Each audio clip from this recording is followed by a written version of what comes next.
Hi, I'm Charles with AniCap. Previously, Bai was accepted as a disciple to become an immortal. In the immortal realm, Bai would discover that his chosen walk is able to double the power of anything he puts in it. However, he loses some lifespan when he does. Fast forward 5 years to when Bai has become the youngest patriarch of the Spirit Stream sector and the Bloodlord of the Bloodstream sector. He leads the two sectors in a war against the Profound Stream sector, but is caught in an explosion while protecting his adopted Beast King's son. The story continues after the founders of both sectors have summoned their respective sectors' heirlooms, the Spiritual Sun Raven and the Night Puppet. The Profound Stream Patriarch Nian is shocked to watch all this unfold, as he explains that the Spiritual Raven comes in a pair, and the other one just so happens to be in his possession. He summons the Pill Moon White Crow as he wants to test which of the two is stronger. Nian proudly proclaims to Supreme Patriarch Hun that Bai is now dead, and this is their chance to finish the war. Hun hears his message loud and clear and determines that it's time to begin the final preparations for their main offensive. He then lights the celestial incense in front of him, and it begins to alter the weather. Nearby, Bai's group frantically heads to the area of the explosion he was in. Song and Li arrive there as well, and are disheartened to see the massive flames that cover the entire area. It's clear that nothing could survive, but Li refuses to give up, and disperses the flames. Bai is nowhere to be found, but Li then spots Bai's chosen walk. Inside, we see that Bai and Tidan are okay, and he scolds his son for chasing after the obvious trap. Bai explains that if it weren't for his quick reaction, the explosion would have been strong enough to send them both to the underworld. Everyone is then relieved as Bai shows himself. Bai Hanli points out that Song used to be Bai's enemy, but he was running to Bai faster than he was just now. Song states that he was just coming to check if Bai was dead though. Bai explains to everyone that he is extremely lucky and it will take a lot more than that to kill him. Bai is furious at Nian as he explains how excited he is to watch as his sector's patriarchs dispose of him using their heirlooms. The Night Puppet begins to do something and Nian can't understand what is happening as explosions surround him. Hun knows exactly what is happening as he explains that once the weighing action the Night Puppet is doing is over, the majestic city will be annihilated. There is no time to waste, so Hun awakes the Celestial Deist. As soon as it is awakened, this powerful entity attacks the Night Puppet, and the patriarchs are shocked at the power of the celestial being. Bai witnesses its power as well, and realizes now that this is why they were not afraid of being trapped in Majestic City. The Night Puppet receives a boost of power from the Bloodstream Patriarch, and the attack of Supreme Beings continues. Li explains that the war is at its most critical point, and heads off to battle. Bai states that the heirlooms are now in a desperate battle, and he and his group are the only ones that can rapidly breach their defenses. He commands them all to follow him in the attack on the inner city, and their attack proves to be so successful that Profound Stream disciples are instructed to retreat into the barrier. The barrier begins to weaken to the point where they can no longer retreat, and decide that they must strengthen the barrier together instead. They manage to do exactly that, but Bai won't allow them to have their way. Bai gives the Bloodstream disciples a burst of blood ki to bolster their strength, and instructs the Spirit Stream disciples to line up the arrays. With all the preparations made, Bai then instructs everyone to attack with their full combined strength and breach the barrier. The Supreme Birds fight above them, and Bai rains down blood swords onto the battlefield. The attack is powerful, so the Profound Stream disciples must do all they can to keep Bai's swords from breaking through. Bai continues to put immense pressure on them though, and eventually manages to break through. The fight between divine birds continues above them, and we see that the Spiritual Sun Raven completely overtakes Nian's Moon Crow. The fight between the other supreme treasures continues on though, and so does the war. Nian has his hands full with hand-to-hand combat as he realizes that the war has become a desperate struggle, and he must first return to the inner city to wait for a better opportunity. Unfortunately for him, he is quickly captured, and the patriarchs point out how they won't fall for the same trick twice. They want to settle the score for him attacking Bai so much and use a devastating attack on him. Moments later, Bai and his group breach the inner city and demand that the Profound Stream sector finally surrender. Hun is shocked to watch all this happen and states that the foundation of tens of thousands of years, constructed of many efforts of many generations and painstaking dedication, gave rise to what the Profound Stream sector is today. He thought that with the impending demise of the Sky River Court, it was the chance for his Profound Stream sector to take over the other 3 sectors and advance to the middle stream. Unfortunately, his plan was turned completely upside down and became a disaster that will wipe out his sector completely. All this because he overlooked the strength of one immature boy. Nearby, Bai instructs the commander of the Profound Stream army to stop being stubborn and have his troops surrender. The commander refuses as he points out that their heirloom has yet to be defeated. Bai acknowledges this and decides that he must just destroy the Profound Stream's last support to finally end this war. His attempt to destroy it fails as he is shocked to see that there is yet another barrier. However, just then, the talking monkey arrives and summons his immensely gigantic weapon. Supreme Patriarch Hun is in utter disbelief as this weapon completely destroys his barrier. The next ally to show up is surprisingly the talking rabbit, who jumps in to destroy the incense. Hun is unable to stop him and their sector heirloom is destroyed. Profound Stream disciples aren't sure what this means, and Hun explains that the battle is now lost. The thousands of years of progress that their sector has made was just ruined in an instant at his own hands. Bai appears before him to remind Hun that the celestial incense has been extinguished and to recommend that they surrender. Bai's group begins chants for surrender as the Profound Stream disciples beg that Supreme Patriarch Hun continue fighting. Bai settles his group down, and Hun states that he has committed crimes that he cannot atone for, but a fight to the death now might be able to preserve the sector's last bit of dignity. However, doing this will also sever and erase the Profound Stream's legacy. The other patriarchs explain that if the Profound Stream surrenders, then they will not continue attacking, and it will allow them to begin a new path. Supreme Patriarch Hun thinks about this difficult decision, and his disciples beg him to stop as he begins to kneel in defeat. Hun then surrenders, marking the end of the war, as everyone celebrates. Bai acknowledges that it is all finally over, and proclaims to everyone that they are victorious. Troops across the entire battlefield then begin a chant about how their great leader, the young patriarch and bloodlord Bai, inspires awe everywhere. Bai then takes this moment to state that within the blink of an eye, he has wiped out the Profound Stream's majestic city. A while after, Bai thinks about how the war is finally over, but wonders how many people had to lose their lives to get there. There is still a long road ahead, and he questions if the sacrifice was even worth it. Nearby, disciples cry for their fallen comrades and wonder how things ended up this way. Even though they were victorious in the war, the disciples still want revenge for their fallen teammates. One man's attack on the Profound Stream's disciple must be stopped by Bai, who reminds him that the war is already over and no one else will be dying today. Zhou stops the man from stepping forward, but he can't help but tell Bai how gruesome the war was, and insists that the surviving Profound Stream sector members deserve to be executed for their crimes. The Profound Stream disciples beg for mercy as they explain that they were forced to activate the array against their will. The array was created by Qian and they didn't know that it would be as dangerous as it was. He tells Bai that their minds were being controlled and begs that he spare their lives. He questions what Bai would do if things were the other way around, and Bai was the one who had lost those close to him. This only reminds Bai of the cruelty of war. He points out how there is now hope for the four sectors to be united and share the same destiny. Bai states that he will definitely not spare anyone who proves to be harmful to the harmony between the four sectors, and explains that Qian, the mastermind of the spirit sacrifice array, will receive the punishment he deserves. Bai then reminds the Profound Stream disciples that surrendering will protect them from being killed, but they must still redeem themselves with good deeds in the future. Zhou admires Bai's character, and the Profound Stream disciples praise Bai for allowing them to live. She puts one of the corpses to rest, and Bai takes his leave. That night, Bai receives a report stating that Qian is nowhere to be found on the entire battlefield. Bai commands them to continue the search, and the messenger also informs him that Su Mei has been placed in spirit housing to recuperate. Bai heads there sometime later and wonders if she will still refuse to see him after they have been through a war together. Bai changes his mind and begins to leave, but is shocked to see that Su Mei has come to the gate. Bai tries to say that he only stopped by since it was on his way, but Su Mei just wants to pay her respects to him as the Bloodlord. Bai then attempts to help her as she is clearly still injured, but she states that he mustn't as she is not the person he yearns for.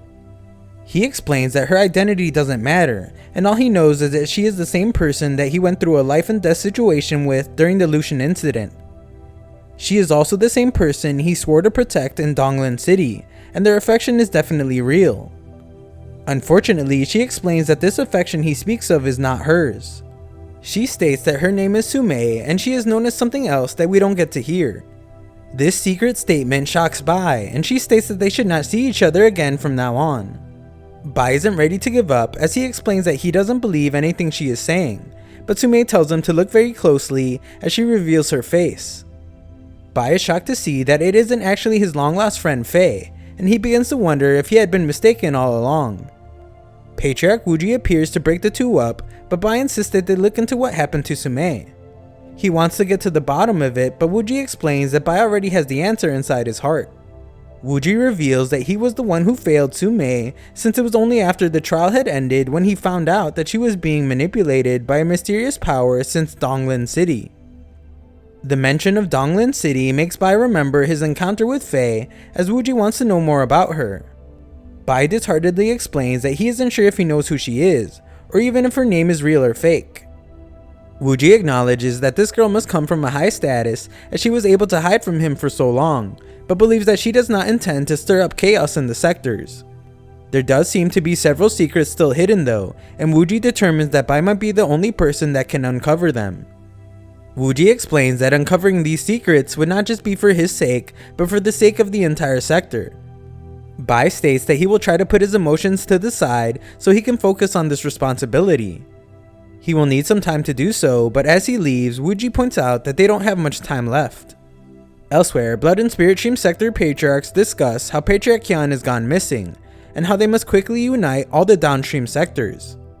The Master Sector has limited patience, so they must issue the challenge now to show their resolve. All founders of the 4 downstream sectors agree to unite, but realize that they will have to convince the disciples of every sector to go along with the plan. Patriarch Timu explains that they will need a highly prestigious, brave and resourceful person to be a role model for everyone, and everyone else agrees. Timu points out that there is only one person who has a truly compassionate and sincere heart. One person that is highly esteemed by the disciples of the 4 sectors, and has repeatedly stepped up in the face of suffering to protect the weak. This person is the Spirit Stream's young patriarch and bloodlord Bai. Elsewhere, Bai is told that he has been invited to jointly discuss important matters with the other patriarchs, but realizes he must clean himself up first. We then see that the patriarchs are discussing how even though the Sky River Court is on the decline, old institutions don't die easily. Their newly unified group's path to advancing will definitely be difficult and dangerous. When they head to Wanli Mountain, their sector's name will serve as the new beginning for the 4 sectors. All the preparations have been made, and now they only need their final piece. In another room, Bai paces anxiously as he tries to determine the reason he has been invited to the meeting. He predicts that they want him to lead the battle in the middle stream, and becomes concerned when it seems like he might be right. Bai then acts faint and explains that he hasn't recovered from his old wounds, not to mention the fact that he has sustained new ones as well. He explains that he has also been working non-stop for days, and is now completely exhausted. The patriarchs express concern for his health, but Bai stops them, and explains that even if he has to drag his wretched sick body to war, he will do so. He does understand if they change their mind though, considering his current state, and Bai promises to accept their decision if they want to let another disciple have a chance to make their name. Bai completely changes his tone however when Timu explains that they will have to search for another candidate for the position of young patriarch of the 4 sectors. Bai realizes that this is an extraordinary role that definitely won't involve charging into dangerous places, and it's actually the safest role to have. The patriarchs reveal that the 4 sectors will be combined to form a new sector, and the plan was to make Bai the young patriarch of it. Bai internally wants this role badly, and tells the patriarchs he accepts, but they point out how he was just too injured in battle. They couldn't allow him to drag his wretched body to shoulder such a heavy responsibility. Bai's attitude has completely changed, and he now explains that the exhaustion he feels is nothing. Timu doesn't want Bai to push himself too much, and states that they can just find another disciple to take the role. Bai is certain that no one would be better suited for the role, but Timu explains that he should think about his decision first, as it could lead to even worse injuries in the future. Bai doesn't back down though, and states that all the disciples of the 4 districts are his family, and he doesn't want to see any of them shed tears because of the loss of lives again. He vows to do everything he can to protect them all, and have them see the day when their new unified sector advances to the midstream. The other patriarchs all agree that Bai easily stands out among all the rest. It is then decided that he will be the young patriarch of the new sector, and is told that he will be the one to grant it its new name. Bai explains that they do things differently while sailing against all currents, and asked that the new sector be called the River Defying Sector. The patriarchs all liked the name and explained that they will request permission from the Master Sector to challenge the Sky River Court as the River Defying Sector. Sometime later, all disciples of the 4 sectors are told that in 7 days a sector unification ceremony will be held. The top patriarchs then activate an array that allows them to request permission from the Master Sector to challenge the Sky River Court. Elsewhere, leaders of a terminal sector discuss how if the River Defying Sector manages to move up to the middle stream, then they can take the spot left by them in the downstream sector. One of the men calms his brother's ideas by explaining that while the river court's strength has been cut in half after being punished, its foundations are very deep. The first man states that either outcome will be good for them, since if the River Defying Sector succeeds, then a spot will be vacant, but if they fail, they will be severely weakened and easily defeated. The other man is convinced and insists that they go to the River Defying Sector's Unification ceremony to determine its strength. Sometime later, these 2 men are greeted by Man Yi as they arrive for the Unification ceremony. Bai watches from above and points out that most people invited aren't going to be able to make it since it was such a short notice, and states that those that have made it on time only did so since they must have inside information. Bai then explains that if they fail their attack on the Sky River Court, then they must be prepared for a likely invasion when they return. He is told not to be concerned as Man Yi has been tasked with investigating all the terminal sector leaders one by one. Man Yi explains to the 2 men that they are almost at capacity, so they might have to stay outside the city walls, and they agree to do as the higher sector instructs them. Nearby, a fight breaks out as disciples from different downstream sectors still have very bad blood from the war. Man Yi manages to break it up for the time being, but we see that the grudges between them are still as strong as ever. The terminal sector notices that the downstream disciples are not getting along at all. They point out how the war against the Sky River Court is the least of their concerns and wonder if this new sector will even manage to get through the ceremony successfully. The night before the ceremony, a group of men are stopped by Man Yi as she realizes that they are still seeking revenge against the Profound Stream sector for all the horrible things they had done during the war. She reminds them that the ceremony will be good for all the sectors including their own, and they should be careful not to ruin the new sector's plan. The disciples are furious though as they don't care about the ceremony. They have lost several people close to them and are reluctant to let go of such a deep grudge. Man Yi explains that everyone has been warned to not try to punish anyone for the war, and Qian, who is now gone, was the one that was most responsible. One of the disciples doesn't care about any of what she says and refuses to be stopped. They start a fight, but Man Yi warns that she will execute anyone that disobeys the orders of the new sector. The disciple desperately wants revenge though and reveals that he can't stop thinking of the tragic circumstances of his family's sacrifice every time he closes his eyes. This man refuses to let the Profound Stream go unpunished, and everyone is stunned when they see how Man Yi stops him. She explains that the dead cannot be brought back, but what is most important is that they remember what the deceased died for. They died to preserve their sector. The ceremony will do just that, but this man's actions now will only ruin it and bring more death. Man Yi states that it is still his choice to make, but if he insists on revenge, then he will have to kill her first. The man reluctantly gives up on his demands for revenge, but Man Yi explains that he must still face consequences. His only 2 options are to leave the sector immediately or to refine elixirs that he will give to the disciples of all 4 sectors. He selects the refining path, and Man Yi is left wondering how she just stopped her fellow Pillstream members from getting revenge that she even thinks about. Bai arrives soon after as she asks him if he thinks that the Pillstream disciples will ever to come to accept the merger with the Profound Stream sector. Bai explains that both sectors are not strong enough to stand on their own, and things only look worse for each going forward if they don't merge. Many sectors have extinguished in the past, but unifying will allow the sectors to preserve their own legacies. After advancing, they will even be able to gather resources to help them develop and expand. Man Yi wants to make sure that the other sectors will treat the Pillstream sector as an equal, and fears that they might end up being used like the Profound Stream sector used them. Bai vows that as long as he is alive, that will never happen again. Man Yi points out how Bai was the one that ultimately saved her in the Pillstream sector, so she will choose to trust him this one time. Elsewhere, patriarchs admire Bai for his vision and ambition. Hun points out how his sector wouldn't be in ruin if Bai was on their side, but expresses relief that the 4 sectors will be united the next day. The next day, we see that the ceremony has begun and several disciples are in attendance. There are many terminal sectors there, and they each offer gifts to the soon-to-be new river-defying sector. The lead patriarchs of the 4 downstream sectors arrive and explain that the master sector has been notified of their intentions to merge.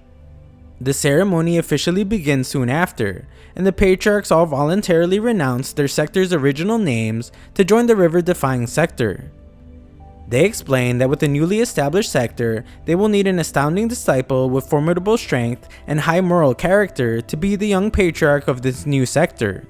This person will be tasked with leading them all, and Bai is called forward. Bai makes his way to the stage as he is amazed to see just how many people are there watching him. He meets with Li, who explains that the responsibility Bai carries from now on will be much heavier. The lead patriarchs then officially announce that Bai will be the young patriarch of the river-defying sector. From here on, everything that he represents and has will forever be connected to the new sector. If the sector receives an honor, so will he. If the sector is disgraced, he will also be disgraced. Bai is then asked if he is willing to sacrifice everything for the river-defying sector, and we see flashbacks of all the times Bai had fought for the other sectors. Bai is asked if he will do all he can to lead the sector to glory, and we see how he had just done that in the previous war.